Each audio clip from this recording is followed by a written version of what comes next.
Осы өкпен бір жыл бойы тараған жоқ, ешкім мені адам деп санаған жоқ.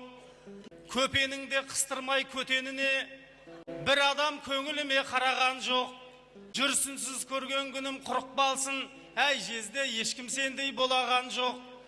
Ал енді құдағиға бұрылайын, көңілім сені биыл қалаған жоқ.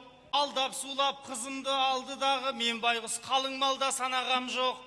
Ол табудың әдісін үйретем деп, сөйлебең жаның ашып қараған боп, іш киімін берді де ырым қылып үшті күйлі, содан соң жолаған жоқ. Ала сала мәз болып үйге бардым, асығып алдартыма қарағам жоқ. Көп ұзамай әйелім жүкті болды, қуанып ем, қуандым ұл келер деп абадан боп. Өткенде сол әйелім босанғанда ашуланып артынан барағам жоқ. Ұл деп күткен қызығым қыз боп қалды, шаруа жасасам да шамадан көп. Құдағи не болғанын түсіндің бе? Мен үміт күтіп едім баладан көп. Арманы орындалмай құдаңыздың, дамбалың ештеңеге жараған жоқ.